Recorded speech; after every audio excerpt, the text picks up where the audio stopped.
We have a need at NASA for miniaturized particle counting instruments, or aerosol instruments.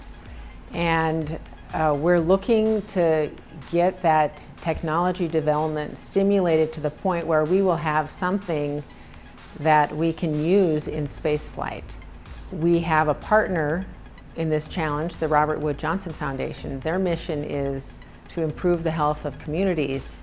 And so they want a particle instrument that has a lot of the same qualities that a spacecraft particle instrument would have. We are focusing on building a much more robust culture of health in America.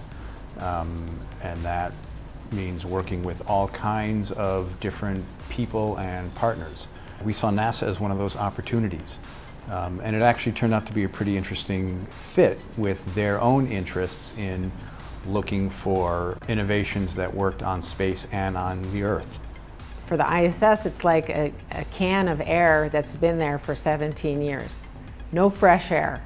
We need to have that small, robust, maintenance-free instrument to measure particles on the space station. And so we have that synergy between the Earth application and the space application, and that's combined in the Earth and Space Air Prize.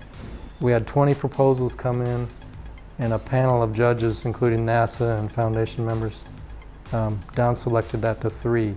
Those 3 finalists were each given $50,000 to build a prototype based on their proposal, based on their technology. Those 3 prototypes will be in our test chamber together, and we will go through a series of challenges where we're generating aerosols in the chamber. Some of the things we had to keep in mind for sampling on the space station are a little different for what we would normally consider for sampling here on Earth. There is a growing interest in understanding air quality at the community level, at a neighborhood level, at the level of a school, and there aren't a lot of great sensor devices out there today that can do so in a broad way and a cost-effective way. I just returned from the World Health Organization first ever air pollution conference in Geneva, and they're looking at a lot of low cost or lower cost sensor solutions. As for the third world or for less affluent countries, cost is a significant factor. But what they're struggling with is that there's a lot of low cost, low quality sensors. So trying to identify low cost but high quality sensors, which is really what we're looking to do. This challenge gives us the opportunity to have not just evolutionary aerosol technology, but revolutionary aerosol technology at our disposal at NASA. There's new things that we can't buy that are being developed in this challenge.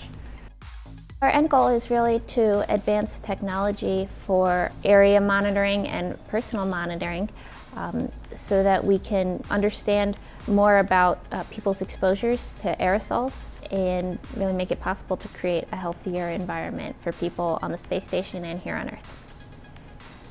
We designed a new aerosol technology that can basically measure both particle and aerosol mass, size distributions, but also gives you kind of the optical properties of aerosols.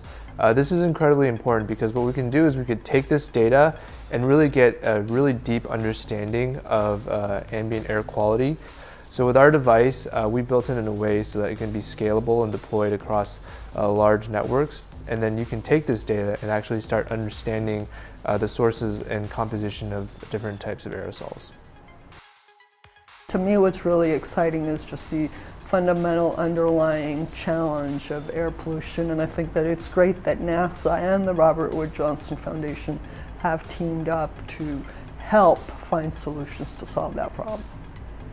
My hope is that one or more of the finalists will be able to partner with NASA to do a technology demonstration on the International Space Station with their particle sensor. The other thing I hope is that there would be a smart city application of one of these finalists or more, because there's all kinds of pollutants that we need to monitor to improve our awareness of our surroundings. The smart city application, you can look online and find out how clean the air is and make your decisions based on that.